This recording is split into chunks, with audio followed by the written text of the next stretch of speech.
story about advice and criticism. Hey everyone, and welcome back.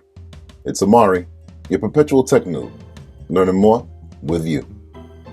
Today's story sharing session is about advice, criticism, and you. I hope you enjoy it, but more importantly, I hope you gain something from it.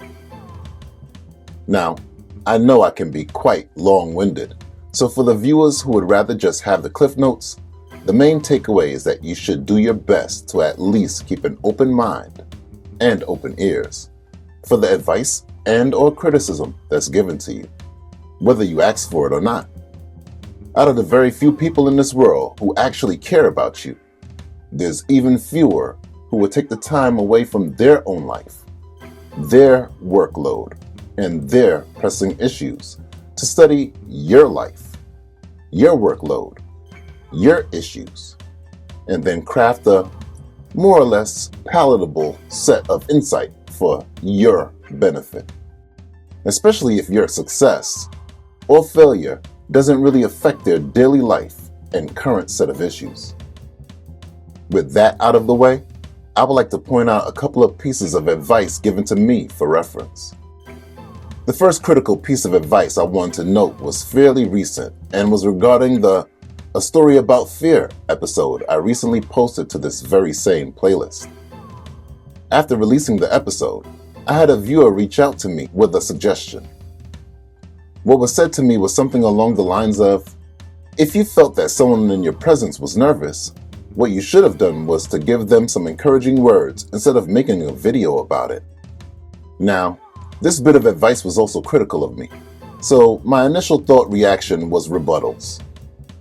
First, let me say that I consider myself quite empathetic, so this was a blow to my ego. I wanted to respond by saying something like, as nervous as I was, I couldn't get past showing my own confidence, much less to boost someone else's. I wanted to retort with, out of the whole video based around my nervousness, that 10 seconds is all you remember? I wanted to lash out at this person, but the conversation as a whole was geared at making me a better person, and I could easily see it. Although it was critical of my behavior, I could see that they were right, and all in all, they could have just as easily left me without any insight on how to improve. In the end, all I could do was thank them for the time and the care it must have took to reach out with that correctional advice. If you're watching, you were right, and I thank you again. Moving on, and a little further back in history, I'd like to reference another situation based on critical advice that I outwardly received with grace, but internally made me feel a way. It was during my time in my software engineering bootcamp, the middle of 2023.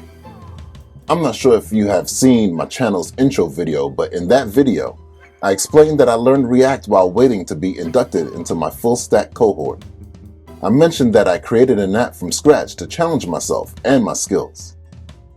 That app's name is Letter to Success, and it's really my rendition of the Wheel of Fortune game.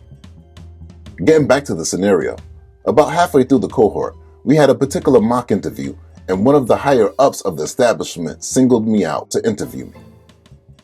After a few technical questions and a chance to programmatically showcase my skills, he let me know that he went through my previous portfolio app and all the apps listed within, and that he had some advice about them. I was enamored with the thought that someone finally looked through my list of apps and that I would be getting some of the much coveted mentorship I've been searching for during the previous year.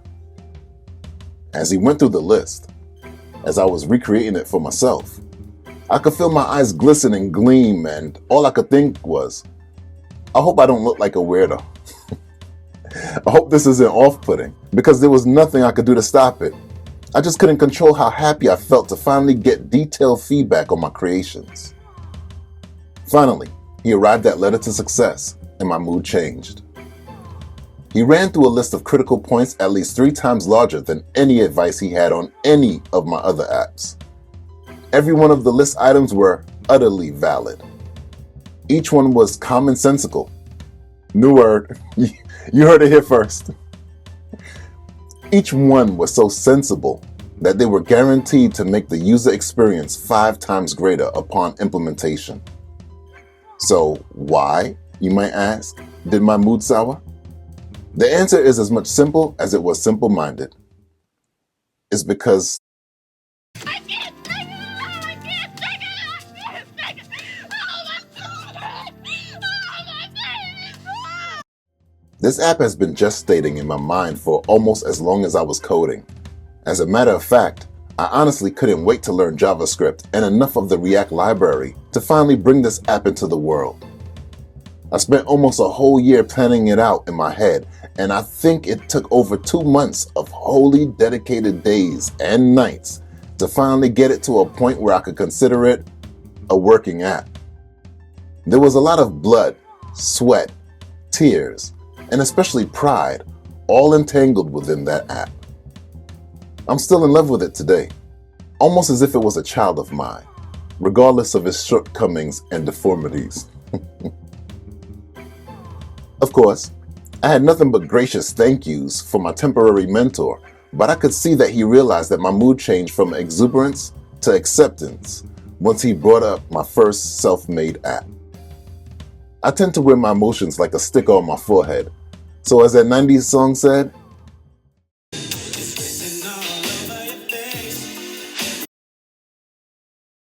after that mock interview session, I internally kept nothing but excuses as to why I shouldn't refactor that app. I told myself things like, well, if it ain't broke, then don't try to fix it.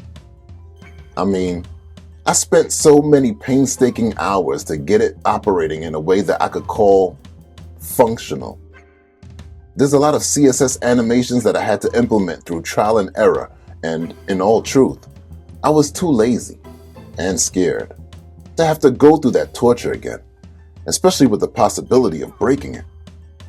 I told myself, well, with the amount of new apps I've created since, I just don't have to place this one on my portfolio anymore. This one will just be for personal enjoyment. This fallacy shows that I would rather run and hide instead of facing adversity, something that I wouldn't be able to do once I land a software engineering role, since the majority of work will be to upgrade and improve existing code as opposed to creating new features and interfaces. Mr. Marcello, if you ever happen to come across this video, I would like to humbly thank you again for the time and care it took to craft that targeted and in-depth advice for me. With that said, my latest plan is to improve my little baby on upcoming A Noob's Build episodes. I hope to see you all there when that time comes. To conclude today's story sharing session, I'd like to leave you with some points to ponder. As I've stated at the beginning, when someone is caring enough to take their limited time to study your situation and present to you a synopsis, the least you can do is keep a gracious and open heart. We're all old enough to know that people who don't like us will, at the very least, watch, wait, and laugh at our shortcomings and our pain. That's if they aren't bold enough to publicly rebuke us for our failures, whether behind our back or directly to our face. We should all have enough experience to know that those who could care less won't even watch you. They'll just go on about their business, maybe even labeling you a fool in their mind, and that's if they have enough room for you up there.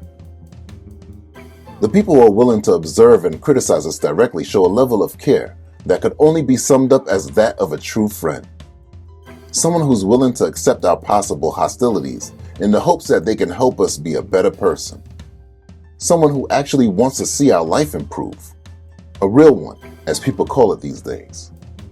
I would say that the last thing you should do is to lash out and turn someone of this caliber into someone who's apathetic to your situation, or worse yet, into a person who doesn't like you and is interested in witnessing your suffering. Finally, I'd like to leave you with this point. No one is perfect. You are not perfect, and I'm certainly not perfect.